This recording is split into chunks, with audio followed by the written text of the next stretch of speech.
नमस्कार मंडळी, स्वागत आहे तुमचं पंकज क्लिप्समध्ये, ज्यात आपण मोठे पॉडकास्ट छोट्या छोट्या क्लिप्समध्ये टाकतो. ही स्टोरी तुम्ही नक्की एन्जॉय कराल, पण त्याआधी सबस्क्राईब करायला विसरू नका. तर फर्स्ट टाइम असं कधी झालं was I still remember clearly 2012मध्ये होतं, जेव्हा असं 12th स्टँडर्ड वगैरे जस्ट झालेलं. तर म्हटलं फर्स्ट टाइम आपण नाईट आऊट ड्राईव्हला जाऊया. आणि आमच्यामधल्या एका पोराला सलीम नावाचं होतं, त्याला लायसन्स मिळालेलं होतं. म्हटलं आता गाडी काढायची आणि लोणावळा टायगर पॉईंट वगैरे करून करून रफली आम्ही 3 वाजेपर्यंत पोचलो.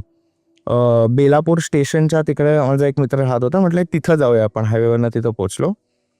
आणि पाच रोड जो आहे तो इनफेमस आहेच अशा सगळ्या घटनांसाठी, बिकॉज जेव्हा तो बनत होता तेव्हा तुझ्या 90sमध्ये हे सगळे अंडरवर्ल्डचे जेवढे लोक असायचे असं म्हणतात. आता कोण खरं काय खोटं काय कोण बघायला तर नाही गेले, पण असं म्हणतात की तिकडे जाऊन ते लोक बॉड्या फेकायच्या, की म्हणजे येस मारले, गायब झालेत, उचललेली लोक आहेत, रॅन्सम नाही आलं, काय करायचं, टाकून द्यायचं तिकडे. तर तिथं भरपूर काय काय गोष्टी अशा घडतायत ना की यू कॅन्ट एक्सप्लेन थिंग्स. तर माझ्याबरोबर जे झालं वॉज माय फर्स्ट इन्स्टन्स की काय असं होऊ शकतं नाही होऊ शकत हे कळत नाही. तर आम्ही गाडी चालवायला म्हटलं, त्या टायमाला मी पण शिकत होतो. तो थकलेला तिथं फुल लोणावळा चालून आला, तर म्हटलं चल इथून ते असं युटर्न मारण्यापुरतं मी चालवतो. तर त्या जंक्शनवरती बीच रोडच्या ती गाडी बंद पडली आणि ते खिकी खिकी चालूच आहे, गाडी काय होईना. आणि समोर माझा मित्र असं टॅप करतो, म्हटलं समोर बघ समोर बघ समोर बघ. आणि एक असं व्हाईट नुसतं असं ॲपॅरिशन टाईप दिसतंय फिरताना. मी पुढे बघतोय, गाडीकडे बघतोय, गाडी चालू होत नाही. अजून इशारे आले मला, ते जाते. आणि मग झुल्याच्या तिथं बसलं ते, आणि ते हालायला लागलं झुल्ला ऑटोमॅटिकली. हे रात्रीचे 3:05-3:10 पर्यंत होते सगळ्या गोष्टी. तिकडनं कसं बसं तरी माझ्या साईजमध्ये, पण मी ह्या साईडला आलो, माझा मित्राला त्या साईडला घटला. त्याला म्हटलं गाडी चालू कर बाबा, मला तर जमत नाही आहे. त्यांनी फिरवली गाडी. तिथनं आम्ही जे निघालोय ते आम्ही सरळ सीवूड्सला जाऊन थांबलो, की तिथे एक चहावाला बसतो, माहिती आहे की 4 वाजता वगैरे उघडतो. तिथं थांबले. 6 वाजेपर्यंत आम्ही तिथंच होतो. आणि मग आमचा जो मित्र होता तो पाठी झोपलेला, त्याला काहीच माहिती नाही. ज्यांनी चालवली एवढी लोणावळा वगैरेपर्यंत, तो पाठी झोपलेला होता. आणि ते आमच्या दोघांमधलीच गोष्ट राहिली. असं आहे की मला माहिती तुला माहिती, आपण बघितलं. असे भरपूर म्हणजे त्या दिवसापासून म्हणजे थोडासा एक विश्वास बसला की गोष्टी होतात आणि दिस thing exist somewhere.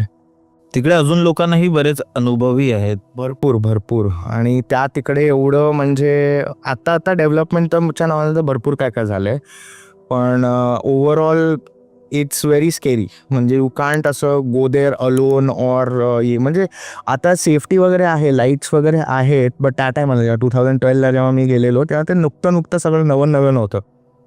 Very scary. भाई, तू एक अघोरीबद्दलही बोलवतोस. अघोरी भाई माझं वन ऑफ द खूप आवडता टॉपिक आहे, कारण त्यांच्याबद्दल वाचणं वगैरेच खूप इंटरेस्टिंग आहे. त्यांचं तुझ्याबरोबर काय घडलं होतं असं? तर मी तर एकदम भक्त झालो आहे. बाबुलनाथला मी खूप प्रेस करतो. आणि दर म्हणजे शिवरात्रीला वगैरे मी बाबुलनाथला जातो, म्हणजे जातोच. 12 वाजू दे, 1 वाजू दे, किती असू दे. पण जेव्हा लहानपणी जायचो ना, तेव्हा एक प्रॉब्लेम असायचा की तिकडे आमचे म्हणजे पोरं वगैरे भांग वगैरे प्यायला वगैरे जायचं, हे करायचं. ते पहिलं, आता तर ओपनली मिळतं तिकडे, पहिलं थोडं रिस्ट्रिक्टेड होतं. तर ते बाणगंगाच्या साईडला एक आंटी बसायच्या. तर माझा मित्र म्हटला तिथं जाऊया, तिकडे एखाद दिवस मिळेल, इकडे तर मिळणार नाही. आता पोलीस आलेले आहे, बंदोबस्त झाला तर मिळेल. तर म्हटलं ठीक आहे चल, मी कधी बघितलं पण नाही बाणगंगा वगैरे काय आहे, म्हणून गेलो तिथं. तर बाणगंगा बेसिकली काय आहे, जेव्हा बाबुलनाथ मंदिर बनलेलं होतं, रामायण काळात म्हणतात बनलेलं होतं, तर राम जेव्हा पूजा करत होते, लक्ष्मणांना त्यांनी सांगितलं की बाण मार एक आणि पाणी घेऊन ये 5 गंगाचं. जसं आपलं पंचगंगा म्हणतो आपण महाबळेश्वरला, तसं पाणी घेऊन ये, ताकी मी शिवची पूजा करू शकू. तर जिथं ते बाण पडलं तिथं पाणी आली आणि त्याला बाणगंगा म्हटलं जातं. त्यामध्ये सगळे तुझे मासे आहेत, तुझे पाणी पण थोडंफार चांगले, पण ऑफकोर्स नॉट ड्रिंकेबल. आता तर बिलकुलच नाही. आणि पहिलं कसं होतं, चिता त्या घाटाच्या जवळच जळायचो त्या काळी. आता तर त्यांनी ते फुल एक सेपरेट सेक्शन केलेलं आहे, where you can go and crematorium type केलेलं आहे. पण ते चिता तिकडेच जळायच्या. आणि त्याला बेसिकली कसं आहे की एक छोटा गंगा घाटासारखं आहे. आता हल्ली तिथं पूजा वगैरे पण ते घाट स्टाईलमध्ये केलेली होती, आय थिंक रामायणच्या टायमाला जेव्हा मंदिर बनलेलं. अयोध्याला, तेव्हा केलेली होती. तर तिकडे आम्ही बसलेलो की येईल आंटी वगैरे, काय आता ती कुठे शोधत जायचं, तेव्हा एका ठिकाणी बसलेलो होतो आणि तेव्हा तिथं ते बॉडी जळत होती कुठे ते, आणि ते साईडच्या सेक्शनमध्ये बॉडी जळत होती ना, तो अघोरी तिकडे आला, त्या बॉडीच्या ह्याच्यामध्ये हात घातला सरळ, आणि हात घालून काढला, आणि आम्ही बघतोय ना काय चाललंय काय, बॉडी उठून पळायला लागली. त्या दिवशीपासून मला अजूनही असं आहे की मी बाणगंगाच्या एरियामध्ये जरी असलो ना, ते मला व्हिज्युअल पळायला पळायला लागली लिटरली. आणि आम्हाला सुचत नाही काय होतं, आम्ही हे चार जण बसलेलो होतो, आणि सरप्राइझिंगली असं होतं सगळे वेगवेगळ्या फेजचे, असं पण नाही की मतलब सगळे महाराष्ट्र वगैरे, वेगवेगळे हे जे होते. I don't want take the names, but that was instance जे मला वाटलं मी काहीतरी वेगळंच बघितलं ना, ते स्वप्नासारखं झालं असं वाटलं.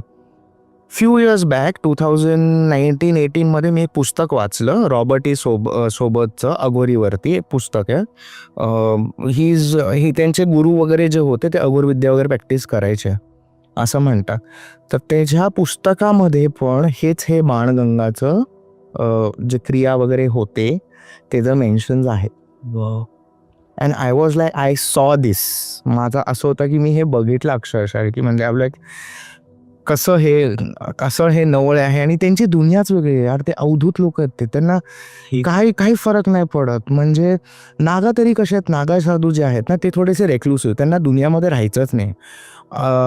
अघोरींचं मला तरी असं वाटतं माझ्याप्रमाणे की त्यांचं हे आहे की मला दुनियामध्ये राहून दुनियाचं पेन वगैरे बघून त्याच्याशी अटॅच नाही व्हायचं. त्यांचं वेगळी फिलॉसॉफी आहे. तू बोलत होता येतोबा बद्दल, तू बोलत होतास. आता येतोबा बद्दल आपण बऱ्याच पॉडकास्ट मध्ये बोलले, आणि खूप लोकांचे वेगळे तर्कवितर्क किंवा अनुभव आहेत. तू जसं बोललास की तुझं कुलदैवत आहेत ते, तर माझं ज्योतिबा, माझ्या आय थिंक आईच्या साईडच्या कुलदैवत ज्योतिबा, आणि माझ्या वडिलांच्या साईडचे येतोबा. तर असं म्हणतात की ज्योतिबा, येतोबा आणि नाईकबा हे 3 असे भावंड होते जे आले to fight the dark forces वगैरे इन डेक्कन असं म्हटलं जातं. म्हणजे ते रूप होते शिवचे, आणि कालभैरवचे असं म्हणजे उपसेनापती type, you can count them. म्हणजे I am not exactly sure, but this is what the stories have been pass down to us. तर त्यामध्ये कसं होतं की आमच्या इथं येराड म्हणून एक गाव आहे, ठीक आहे, ज्याच्यावरती यात्रा निघते. हे चिपळूणला जायच्या रस्ता, कराडपासून चिपळूणला रस्ता जातो ना, तिथून अराउंड 15-20 किलोमीटर्स वरती आहे, आणि तिथं येडोबाचं मोठं मंदिर आहे. तर आमच्या गावापासून ते येडोबाच्या गावापर्यंत ते यात्रा वगैरे निघते. आमच्या गावातल्या देवात मूर्त्या वगैरे घेऊन जातात, असं सगळं होतं. तर तिथं असं म्हणतात जेव्हा येडाची यात्रा संपते त्या दिवशी बेसिकली काय आहे की येडोबाचं लग्न झालेलं जोगेश्वरी बरोबर, आणि जोगेश्वरी मायाच्या लग्नाच्या ह्याच्यानंतर आता येतोबाच्या साईडनं तर सगळे हे भूत शीत वगैरे हे होणार, म्हणून भातशीत म्हणून एक इव्हेंट होतो तिकडे. भातशीत म्हणजे काय की मंदिरच्या आजूबाजूने प्रांगणमध्ये रात्रीचं जसं आता जेवणाला येतात ना, पंगत घालतो आपण बरोबर लग्नामध्ये, तर ते भूतांसाठी पंगत घालून ठेवतात, आणि ते भात टाकल्यावर तिथं 12 ते काहीतरी 6 पर्यंत बाहेर नाही निघायचं असतं घरात. आणि तुम्हाला वेगवेगळे आवाज येतील ऐकू, रडताना बायकांचा आवाज येणार. तर कुठला भूत आलाय आपल्याला नाही माहिती ना, त्यांनी असं काही हे नाही दिले ना गेस्ट लिस्ट. तर खूप सारे टाईपचे भूत येतात तिथे हे होतात, आणि सकाळी तुला भाताचा एक कण नाही मिळणार, ऑल वन. तर हे आमच्या इथं बोलतो ना सालोन साल चाललेली अशी परंपरा आहे. आता थोडंसं क्वांटिटी वगैरे कमी करायला लागतं, बिकॉज कधी कधी हे भूतांचं जेव्हा होतं ना तेव्हा एक विचित्र वास राहून जातो त्या प्रांगणामध्ये. तर ते वेस्टेज वगैरे होऊ नये वगैरे म्हणून त्यांनी कमी केले. पण हे भातशीत दरवर्षी यात्रेला होतंच, आणि असं म्हटलं जातं की त्या टायमाला जर तुम्ही घरात बाहेर निघाला तर वेळच होऊन जाणार, त्याला काही उपाय नाही, म्हणजे होण्याचे चान्सेस भरपूर आहेत. तर ते भातशीत वगैरे हे येडोबाच्या हे बोलतं ना लग्नाच्या टायमाला असं करतात यांच्या भूतांच्या पंगतीसाठी. तू येतोबांबद्दलही काहीतरी बोलत होतास की त्यांची त्यांची जी हिस्ट्री वगैरे आहे ना, ते आमच्या ह्याच्यामध्ये कसं आहे की त्यांना प्रे करताना तुम्हाला बेसिकली असं विचार करायचा आहे की जर शंकराचे उत्तराधिकारी वगैरे जसं म्हटलं तर वाराणसीमध्ये कसे कालभैरव आहे. काल भैरव आहे. तर ज्योतिबांसाठी त्यांचे 2 भाऊ आहेत, दॅट इज येतोबा आणि नाईकबा. तर त्या दोघांचं दर्शन एकत्रच करायचं असतं आणि त्या टायमाला जेव्हा करतो दर्शन तेव्हा पहिलं नाईकबाचं करायचं असतं, त्यांचं मंदिर थोडं बाहेर आहे आणि मग जाऊन ज्योतिबा आणि जोगेश्वरी यायचं करायचं असतं. मंडळी, जर तुम्हाला ही स्टोरी आवडली असेल तर डिस्क्रिप्शनमध्ये आम्ही पूर्ण एपिसोडची लिंक टाकलेली आहे, तो चेकआउट करायला विसरू नका. त्यात अशाच प्रकारच्या भरपूर स्टोरीज अवेलेबल आहेत आणि सबस्क्राईब करायला विसरू नका.